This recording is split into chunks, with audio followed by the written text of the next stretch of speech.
I'm feeling a little bit under the weather, so I'll see if I can talk to myself today or not. I'm playing with my little DNA tangler. I don't know if you've ever seen one of these, but I saw it one time and I just had to buy it, even though I don't really think I need it, but it's kind of fun. It's supposed to help people with fidgety propensities.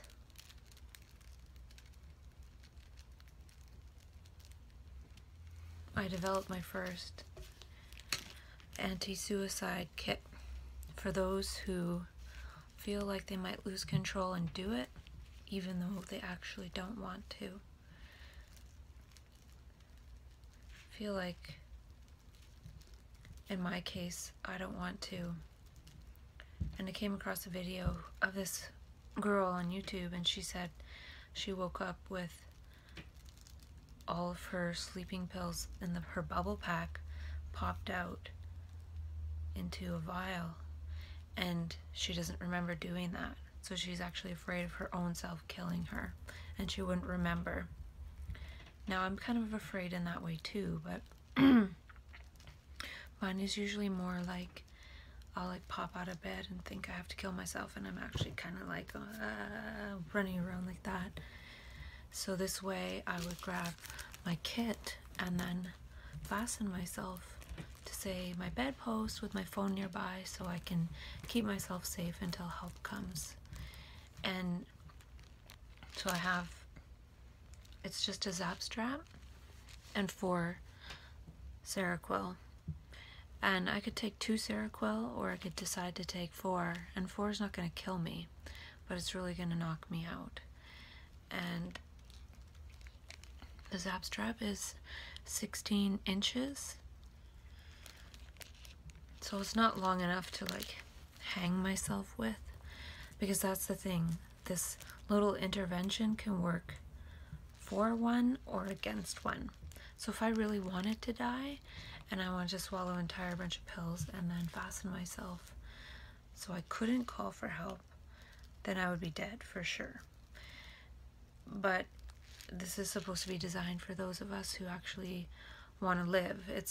This will help people that really want to kill themselves for sure, and it'll help people that really don't want to kill themselves not kill themselves. So it's a sort of a pro-choice thing, and I don't want to kill myself, so that's why I carry this now in my purse. I used to have just the zap strap in there, but I thought of the idea to put the zap strap with the seroquel, so I don't have to grab the entire bottle of seroquel. I can just grab this, and that's it. And I even thought of the idea of putting some kind of like hydration pill in here to keep one hydrated, because they say you can last 3 days without water. So the hydration pill would make a person be able to last a few days if by chance I fastened myself but wasn't able to grab my phone for some reason. I would at least maybe be alive long enough to not be dead by virtue of just being there, sort of laying there rotting. And the thing too is, part of me feels like once I'm fastened, I might actually just like breathe it out for a while, actually go through the experience and just let my body stay still and not be so freaked out by it. Well, I would be freaked out by it, but I would stay still and let the inner experience happen somewhat, because I already did that one time, even though I wasn't planning on it, and it was a really weird experience. But so that's the one thing. That's another thing. I might be losing my voice. I don't even know. Maybe I talk too much. The other day, 2 days ago, I made maybe like 3 hours worth of video. And so it's odd that someday I could talk for like 3 hours of video. Then other days I can't say anything. I think yesterday I tried to make a video and I was gonna try and do another couple hours maybe, but I stopped at 20 minutes and I was just like, bleh.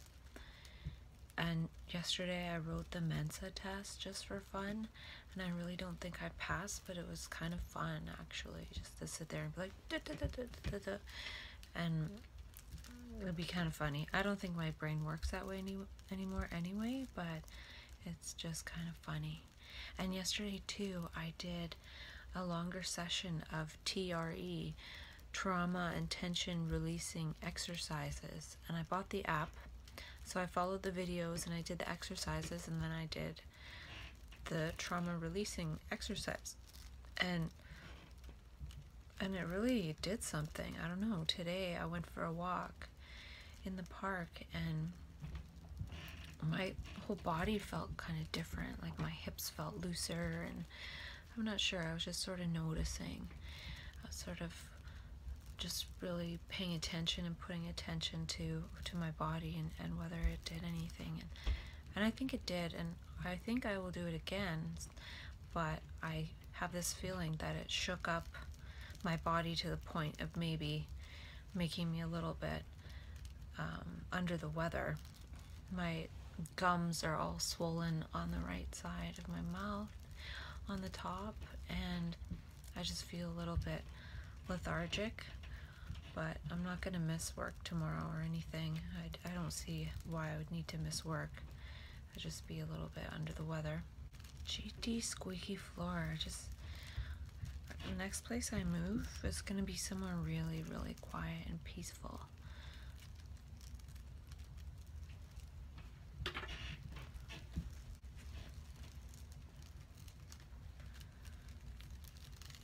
And I find when I edit my videos to get rid of the little coughs and sniffs and things, and face scratches, I'm hoping or thinking that one day maybe I'll just get to a point where I can just talk and not need to refer to any writing or write anything down. Just trust that whatever I say will include what I sort of perceived at some point. And or there's also, I could make just shorter videos of the thoughts that I think right when I think them, but a lot of times they come to me when I'm getting ready in the morning, when I'm like naked and not wearing makeup yet. And so I don't know, I did come up with some good stuff though. I remember thinking, oh, this is good stuff. Okay, like this little diagram here. See that? Now it's hard to read, but what I was trying to get at was how there's like this river. And there's like, the ego is like a river dam. So this is our stream of energy, and there's the ego. And so it's a dam.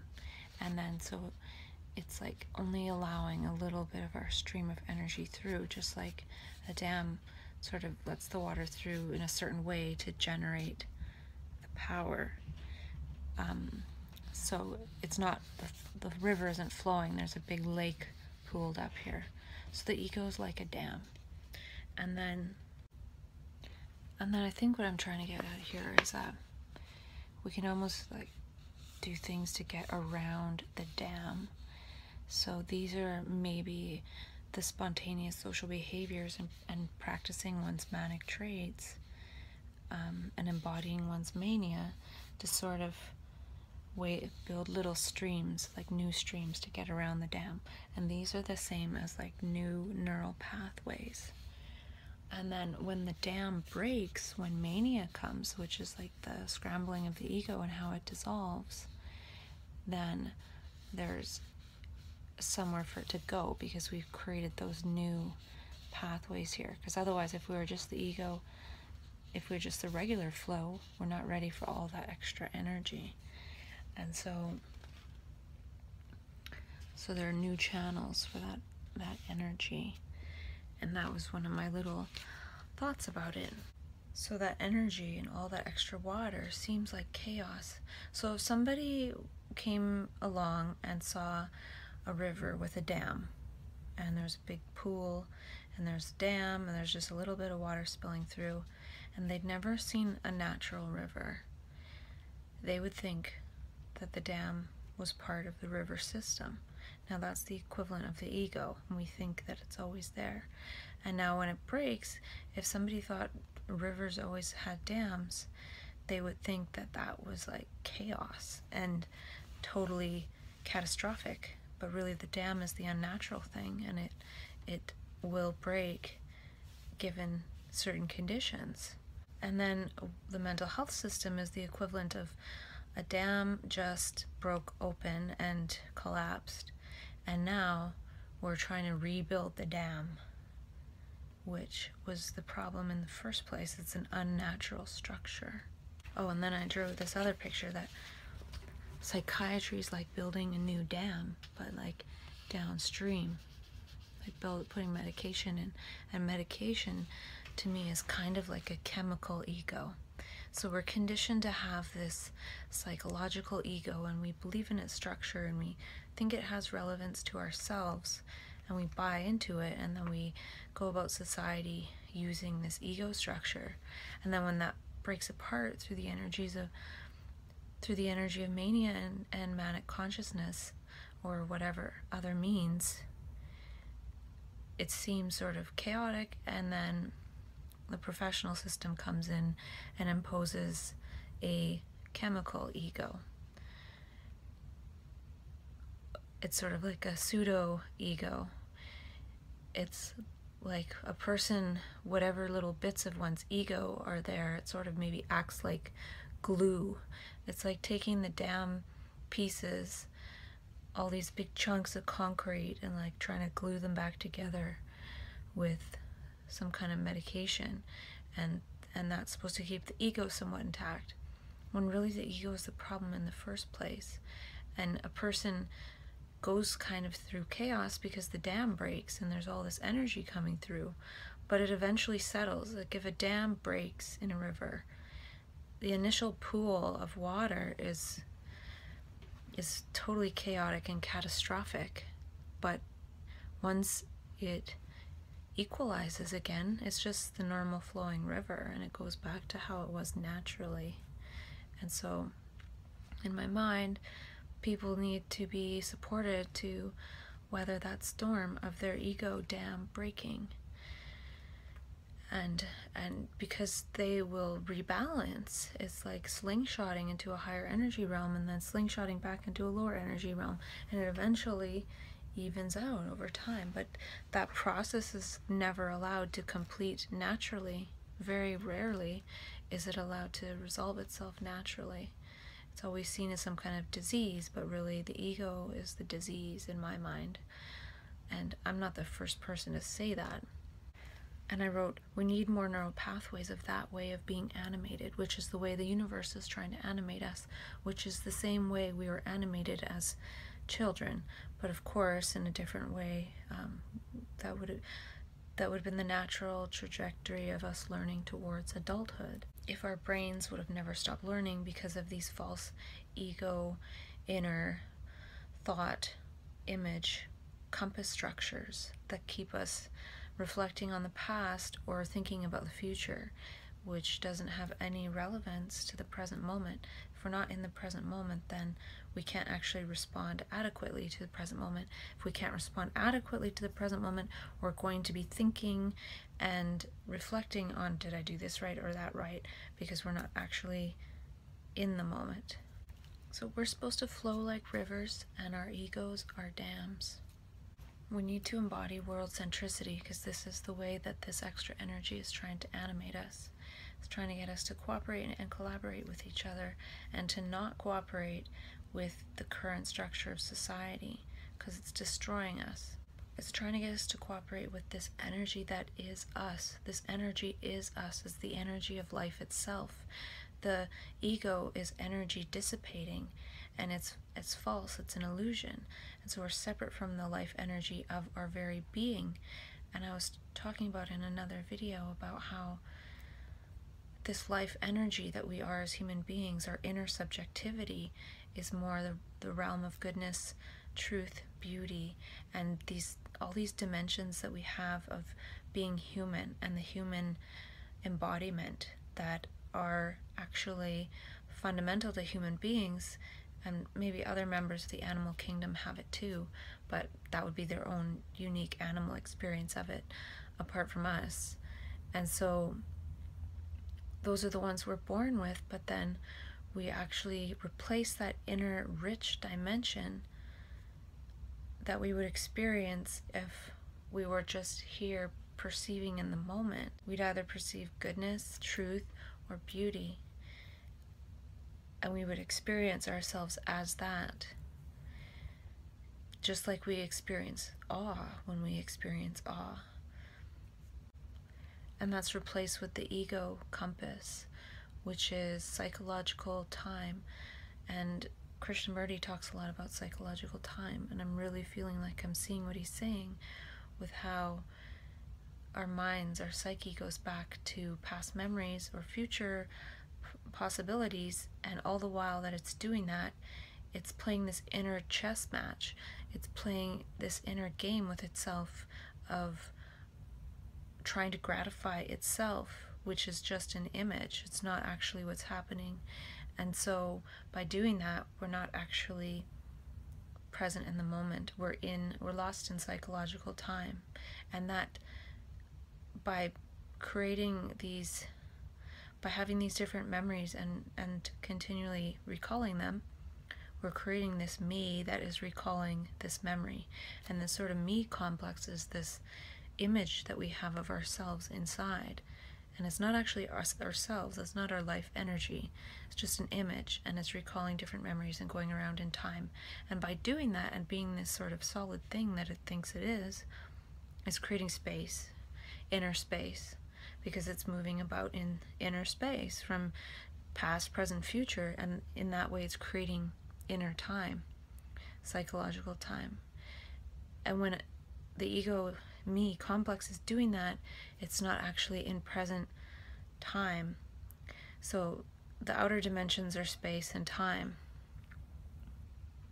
and the ego creates the equivalent inner dimensions of space and time, but there's no such thing as that.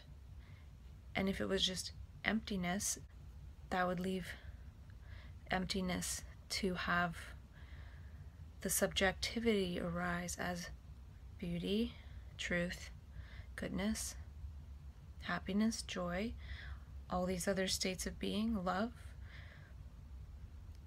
Thinking about 2 years ago isn't love. So by creating, I feel like this image is created because this is how we operate in the outer.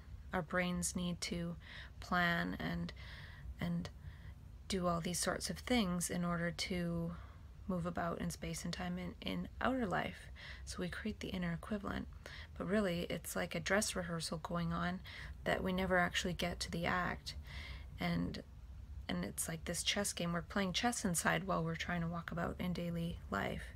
Now if we actually try to play chess on our phone 24/7 or something and walk around in daily life, it would be pretty difficult.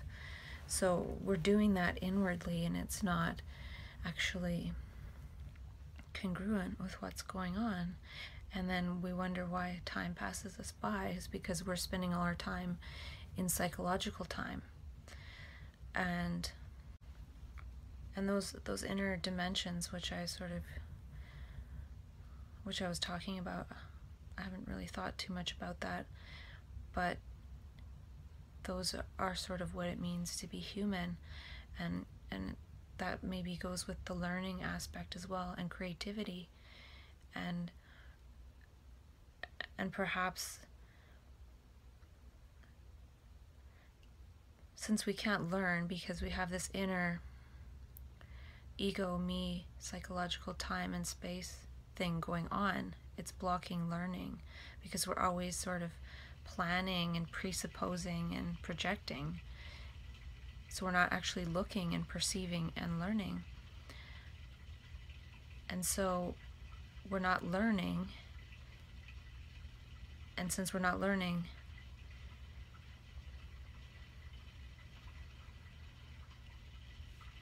we're actually sort of withering and dying, and we wonder why our brains deteriorate over time. And these memories are actually like prison walls. We're in a prison of our own memories, And we use these memories to operate in reality, which has nothing to do with our own personal little memories. And I talked before about how in manic consciousness one is sort of restored to learning, and the brain again is learning and perhaps growing, and it could be like a second brain growth or restoring that brain growth process. Maybe it's never supposed to stop. And I feel like the brain then works more on extrapolation, which is to do with communication. And I listened to this talk by a woman on child and youth mental health, and she talks about how when the brain is being pruned, there's also a myelination process which speeds up communication.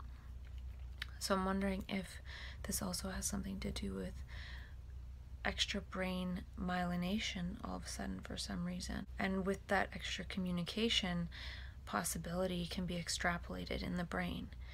And so instead of going based on thought associations, which is very linear from one thought to another, like thinking about dogs and then thinking about the dog you had when you were 5, and then thinking about another memory when you were 5, and then thinking about that person that you know now that you saw when you were 5, and like just one thing after another like that, which is just all personal memory stuff. And there's maybe like a new thing here or there, but not really that much, because it's not learning, it's just associating.